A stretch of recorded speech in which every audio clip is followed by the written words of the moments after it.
Hi guys, so today I wanted to share not one, but two problems with you, and this comes from the fact that they are slightly easier than yesterday. So instead of like the first Monday we had, well actually had, yeah, Tuesday we had like a GM level problem, Wednesday we had like master level, something like that. And today we have expert slash candidate master problems. So two problems, one of them is 1800 rated, another one is 19. So not that challenging, but they explain they exploit an idea that I find very nice. And not too many people know about it. But at the same time, even if you're like a specialist, you can easily understand it, and once you do, you'll be able to solve like several problems on that idea. Maybe like 10 problems, something like that overall, over a course of let's say 1 year, something like that. Those problems are not particularly like often appearing in contests, but at the same time, once they do, it's like either you find it easy and solve immediately, or you find it too complicated and you don't know what to do at all. So that's kind of important. And also, like before we start, I wanted to share some of my general plans on this kind of a series. So that's like my plans. I committed to something, and maybe we can figure out something together, like what will be the best for me, for you. So if you have any suggestions on this series, then you'll be able to leave them in the comments in my Discord server and stuff like that. So, you see, in theory, I can solve a GM level problem every day, and perhaps it would have been best for my preparation, but it may be a little bit difficult to follow an hour-long video in which like every 10 minutes you're getting a new idea. So instead, I want to keep it balanced. So my current intentions for this series are as follows. Every weekday will be more or less statically assigned to some difficulty. Let's say every Tuesday we solve a red problem, every Wednesday we solve yellow problem, every Thursday we solve like bluish, purplish problems, etc. It will be centered around yellow. So, but sometimes there will be easier days. So if you're just starting with CP or like don't want to delve very deeply into like red problems, you'll be able to come, let's say, every Thursday and every Monday and get your dose of like 4 to 5 problems per week, which are completely doable for you, and but at the same time, they are of the level that will help you learn something. So yeah, so my intention is to converge to something like a Richter schedule. In case you don't know, Richter has a schedule which sounds something like that. On Tuesday you got like hard encoder problems. On Thursday you had medium cut forces problems, and then on Saturday you have some other problems that are perhaps like easy. But my intention is to have something a bit shorter videos, but every day, and also with like more or less fixed difficulty weekday correspondence. So without further ado, let's jump into the actual problems. So first problem I wanted to share with you comes from one of the first, like one of the, let's not say first, but one of the older educational rounds, and it is 1800 rated. In this problem, you're given an array A of n integers and an integer m. You want to choose some subsequence of this array so that the sum is maximized, but the sum is taken under the modular. In particular, the sequence can be empty, in case that helps. So, and we want to just print the value of this maximum sum under the modular. So, all elements are positive, but the trick is that, like obviously, if you have m minus 1, that's ideal. Like you got maximum that you could. But if you get m, you immediately get back to 0. So kind of tricky. Now, if you look at the constraints, so first thing you should notice in such things, such problems of such level is constraints.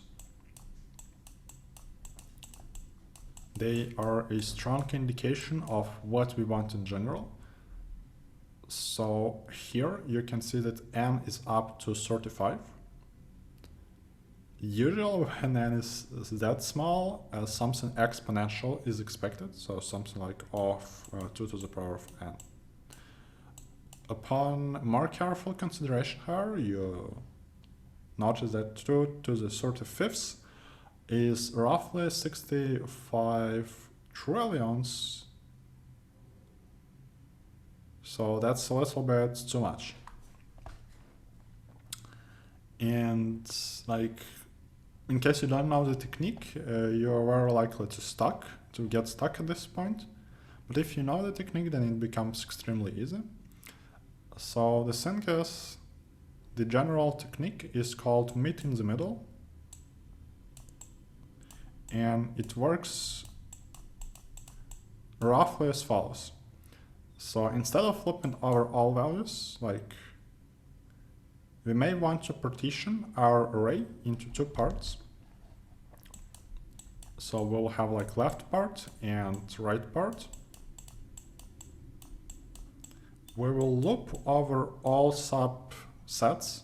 Yeah, 2 to the power of n comes from a naive solution, just to clarify.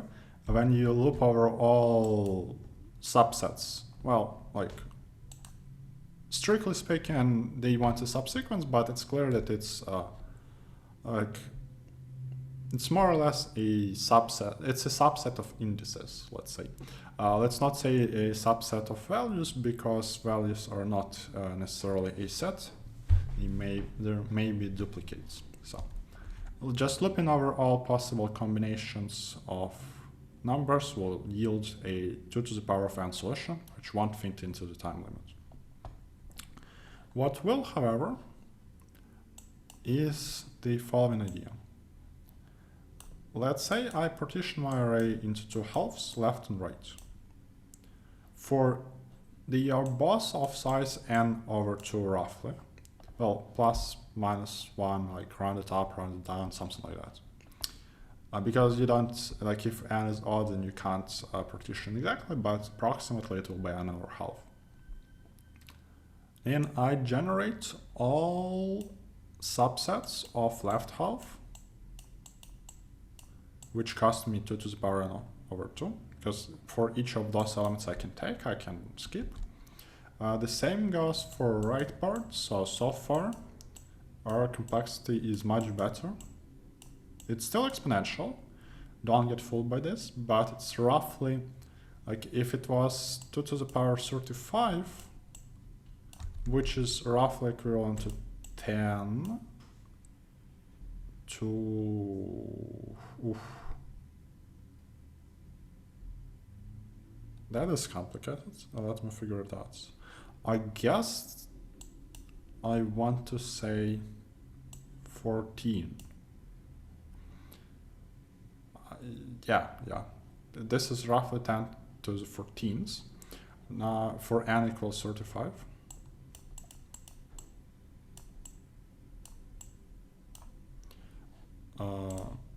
This thing is 10 to the 14th. However, for n equals 35, this thing is completely acceptable within the time limit of 1 second, and it is roughly 10 to the 7th. So like square root, right? This is basically square root of this. And because of that, that's kind of powerful. Usually when you can change one of your n's in the complexity to square root, it's enough to get accepted. Not always, but like usually. So yeah, this is the square root of this once again. Much more efficient. But we haven't solved the problem yet. All we did, we generated all subset sums, and that's another term to remember. It's subset sums.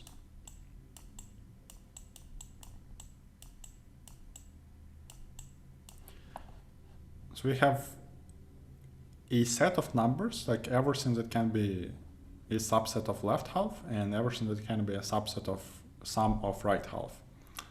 Now we want to combine them somehow. So it's similar to divide and conquer algorithms, like let's say merge sort. When you first solve smaller problems and then you merge the results somehow, what we'll need to do, like, will be as follows. So suppose that we are looking at number x, which is in the left half, right? So that's a subset of left half. Let's say we picked like this element and then two elements here, they go into x. Let me make it a bit more curved.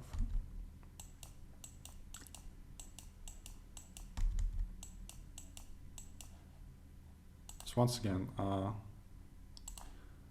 let's say that this element and then two these elements got into x, right?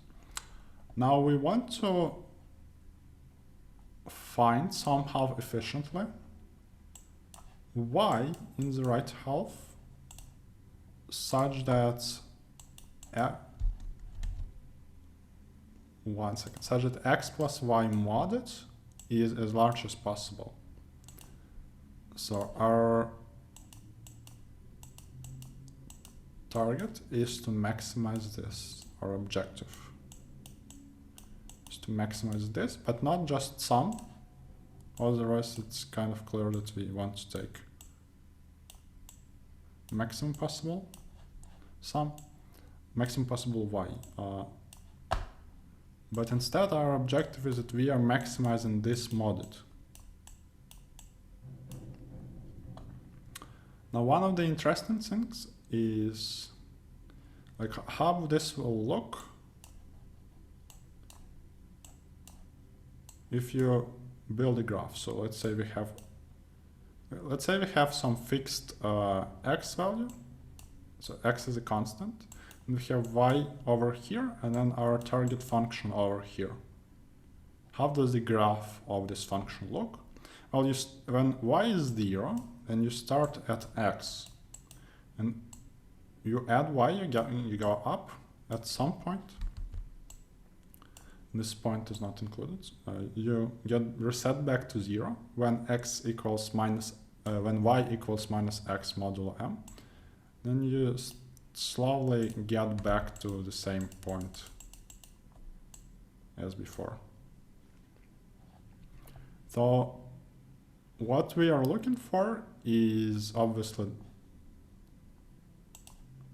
this part of the graph when the function increases. In fact, like what it's kind of, we want to find a y that is as large as possible, but in this specific area. This specific area is of course up to m minus x. Because if you get m minus x, then you get reset back to 0.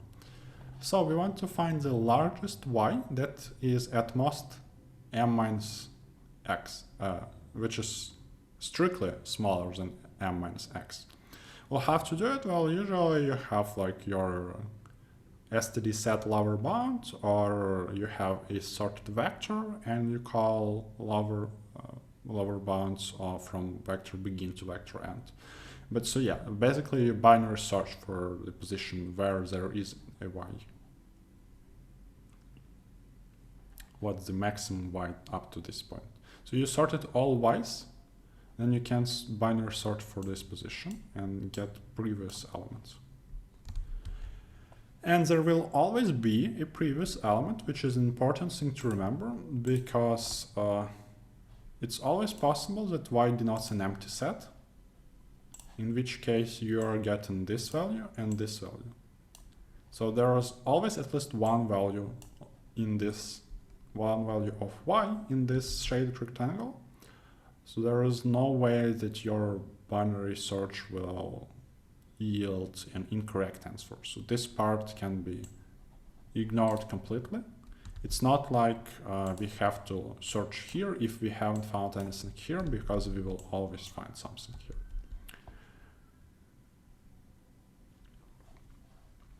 So hopefully that makes sense. So this idea is often combined with binary search.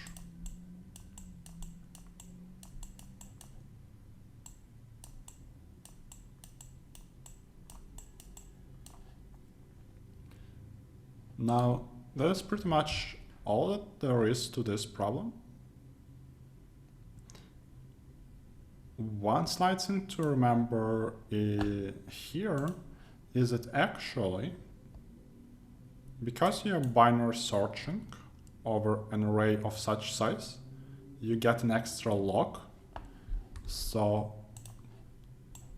to be completely formal, you also get a log of this value. But what is a log of 2 to some power? Well, that is just this value. So you get of n times this, which is quite close to Tealian, but like more or less that is actually n over half and stuff like that. So that is not 10 to the 7th, but instead something like 3.5 times 10 to the 8th. So we expect it to work in 350 milliseconds. It actually works in like 250 milliseconds, so this estimate is more or less realistic. Now let's take a look at the implementation of this idea. Let me delete all of that. Our implementation hopefully is... Wait a second. What happens? What happens? Okay. So our implementation... Yeah, so for some reason Zoom annotations redefined some keyboard shortcuts. Not exactly sure what they are doing, but that prevented me from closing it up by Control W. So yeah, it works in like 233 milliseconds to be precise. All that we do, and I guess we could benefit from making it a bit larger. So we partition our vector A in our array into two parts. So I take the middle iterator and I partition like that. In case you did not know, you can construct pretty much all STD data structures from two iterators, which is very useful, specifically for partitioning like that. Then I have a function subset sums that returns all possible subset sums of A. In this case, they are modded. So it works as follows. We have two sets. Originally, we have only empty set, and the sum of empty set is 0. Then we look for all numbers, and like we have two choices. We either skip AI or take, and each of these choices gets applied to each of the subset sums that we previously had. Because we cannot obviously change S while iterating over it, we have a temporary set in S that just like that we can insert into NS and then basically assign S to NS. Assign NS to S. So yeah. This is like defined here and not within the loop, just I guess save some reallocations, some allocations. So that's like a buffer, one buffer that leaves the entirety of function. After that, we have to compute all subset sums of right half and sort all of them. That's exactly what we do. Another thing that we could do is we could return set and then use lower bound as a method of set, but whatever.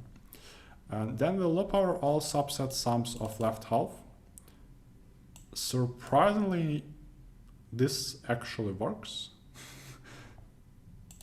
L in something of L, which is funny, but it does work. I don't know how I'm not getting compile warnings for this, but okay. Then I binary search in this set and I take the previous element because obviously lower bound returns the first element that is at least this. I instead want last element that is less than that, so I take previous. And then I just update the answer with this simple expression here. That's all that there is to this problem. It's 1800 rated only because not everybody knows about this technique. But hopefully once you do know, you'll be able to solve lots of such problems very easily. Let's take a look at another problem. In this problem, Vanya has scales for weighting loads and weights of masses w to the power of 0. That's 1 w squared, w to the 100th power. Grams, where w is some integer not less than 2. So we have exactly one weight. We have like, if w is equal to 2, then we have 1, 2, 4, etc. If w is equal to 3, then we have 1, 3, 9, 27, 81, 243, 747, I guess, something like that. Pretty sure that I said the last one incorrectly, but whatever. So Vanya wonders whether he can weight an item with mass m using the given weights, if weights can be put on both pans of the scales. So if you look at our examples, you can see that if w is equal to 100, then you are able to weight 99 grams as follows. You have your weights.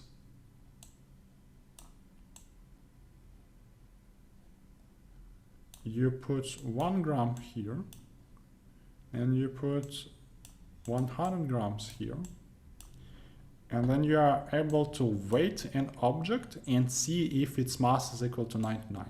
So you add, let's say, a banana that weighs 99 grams. I'm terrible at drawing bananas. No, let's keep it realistic. So we have a banana that weighs 99 grams. Or rather, we think that it weighs 99 grams, and we want to check if that's the case. So what we do is we take 1 gram here, 100 grams here, we place a banana here. If they are equal, then the banana is exactly 99 grams. If they are not, then we don't know. Like, we can say that it's less than 99 or greater than 99. Regardless, of the object, we just have some object of mass m, and we want to know whether it's possible to achieve the equality, having weights in this object. So one thing you probably know is that, like, if you only if w is equal to 2, and this condition that you can place weights on both pans,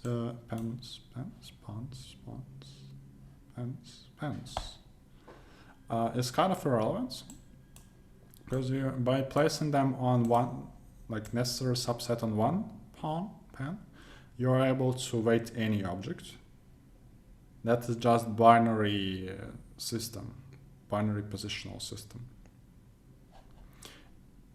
Another fact that you may not know is that if w is equal to 3, then you're always able to do the same thing. This is again a ternary positional system, but like if you only place them on one pan, then you get like digits 1 and 0.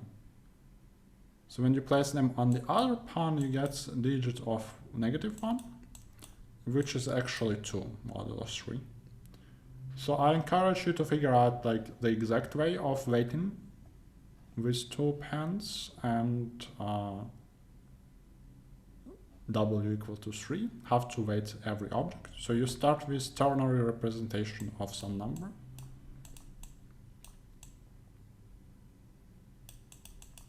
And it's easy to construct like specific weight assignment that works. So in fact, we don't want to check w equal to 2 or w equal to 3.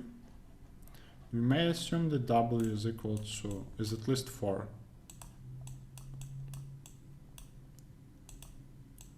Also, our masses that we want to weight are at most 10 to the 9th. So you may expect that like you don't need 100 weights. All that you need is log base 4 of 10 to the 9th, which is approximately 15. So very, very few weights need to be used.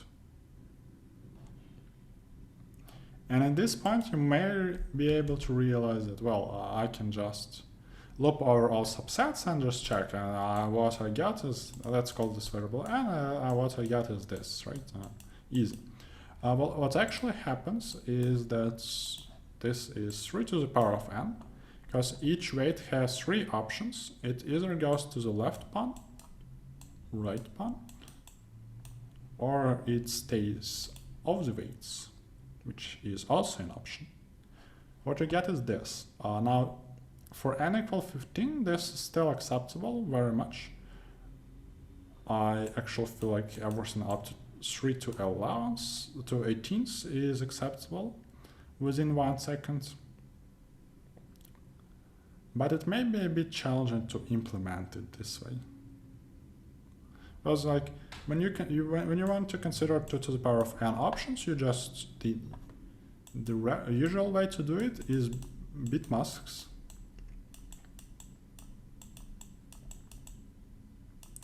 When you say, okay, I will consider all bit strings of length n. This is 0th position, first n minus first. And then I take some element into a subset only if the corresponding bit is on.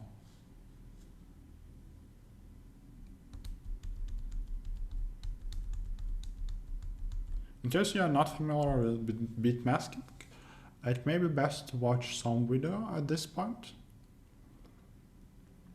But keep in mind that we won't need them to solve this specific problem. They are just a good general knowledge. But when you have this, it may get a little bit tricky to implement. Like you can still use masks, but your masks will be base 3 integers. It's a bit annoying to work with them, but it's still possible. However, we don't need this because we can obtain a better solution. So one possible solution is, let's say we generated all, like we have not thought very well in advance that we have 3 options for each weight. So we just generated all subset sums. So we have all of 2 to the power of n subset sums. And now we realize that, well, wait a second, we actually need to do something more with these values to solve the problem. How we could do that? You may think like, okay, so I need some subset sum to be equal to some other subset sum plus m. Let's say without loss of generality, m is on the right pan. So we have something like that. Now what you may want, like you usually want to have expression for m. In this case, it's left minus right. You say, oh, okay.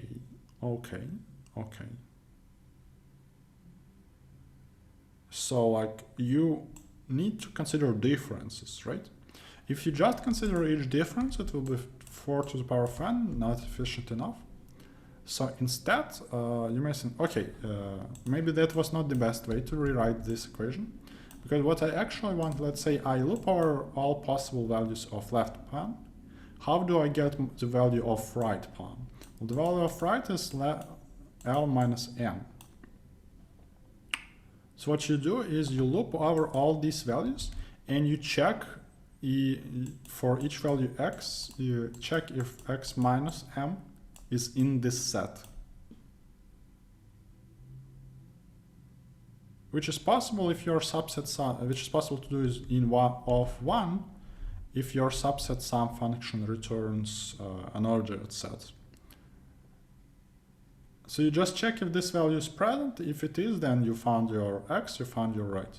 But wait a second, you may stop me because you say like, okay, but what happens if we were told explicitly that we have only one weight of each nominal value? What happens if some weight, let's say we cubed, is on both pawns? What do we do about that? Well, we can safely just remove it from both things and we'll get some other right value, some other left value, but the equation will still hold. That's interesting to think about those weights, like if you, and the thing is like if you take a set with coefficients of 0 and 1, take subset sums, that's subset sums. You subtract subset sum from subset sum, then you, as a set, all your possible coefficients are -1, 0, and 1. And that's exactly what means to weight with both pawns. That's like a nice set equality. Or should I say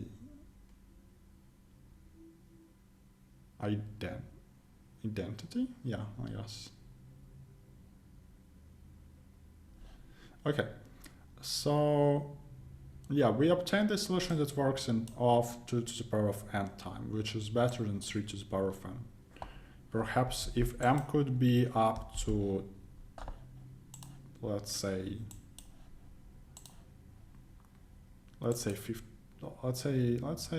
15s, I guess, then log base 4 of 10 to the, let's say 14s. Then this log is approximately 22, right?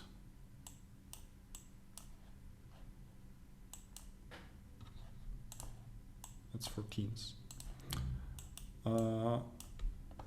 So 3 to the power 22 will not work, but 2 to the power 22 is completely fine. So yeah, and once again, like this trick with subset sums just saves you a lot of time. And in a way, that is again meet in the middle approach that speeds things up from 3 to the power of n to 2 to the power of n. So let's now take a look at the implementation.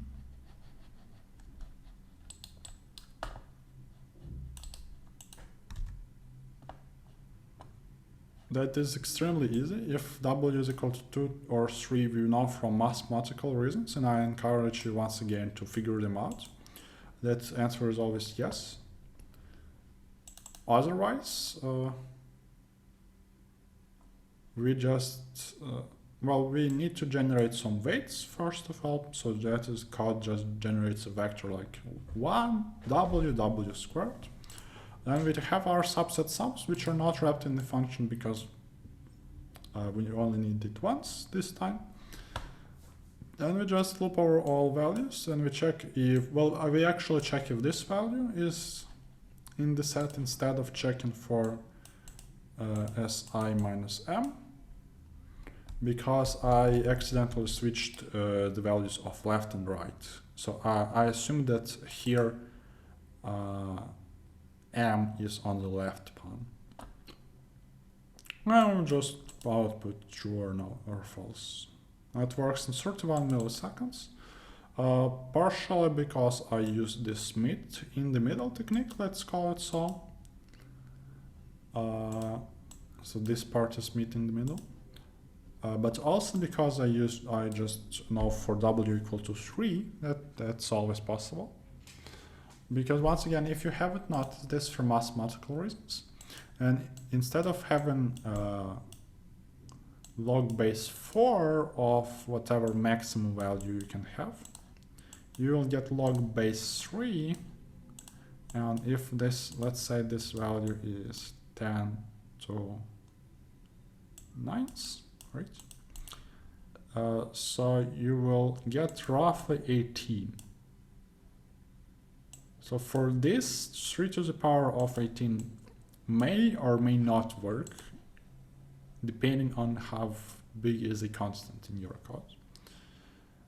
But 2 to the power 18 will be still fine. So we can remove this condition, it will still be quite quick compared with like explicitly looping over all possible combinations, like each weight checking if it goes to the left, nowhere, or to the right. So perhaps this value of 18, when you don't consider w equals 3 special case, it justifies a bit better why this is a meet in the middle problem. And in general, you may want, if you want to practice more meet in the middle problems, it may be a good idea to go to Codeforce's problem set. But some lower rated problems are not necessarily meet in the middle. Like this problem was possible to implement without it. It is just much faster this way. But it was possible. So if you want to practice problems that requires meet in the middle and only meet in the middle, then you may want to practice in like at least 2000 rated range. But I wanted to just give you two problems that are like 18 and 1900 rated, so expert candidate master level. Just to, in case you did not know about subset sums, meet in the middle, stuff like that. Bit masking maybe. So that to give you a broad overview of how this works, because when you encounter such a problem, if it's less to 1000 rated and you don't know like this technique, and I don't think that you'll be able to figure it out on your own. So yeah, this is kind of technique that you need to know, and then problems become much easier. So, I hope you liked it, this video. I hope you liked the problems. They are a bit easy compared to what we had yesterday or 2 days ago. But once again, the schedule needs to be balanced. I can solve Grandmaster level problems every day, but I don't think that it will be particularly well suited to every viewer of this channel. It is just better to practice in appropriate rating range. For me, in particular, it's also good to practice the problems that are around 2000, maybe even below, because even though I am like a bit higher rated on Codeforces, but it's still a good practice. So with that in mind, I guess that's all I wanted to share with you. If you have any ideas regarding our plans for the nearest future, feel free to leave them in the comments or in my Discord server. We will talk about that and we'll choose the best way to proceed with this series. So have a nice day and bye bye guys.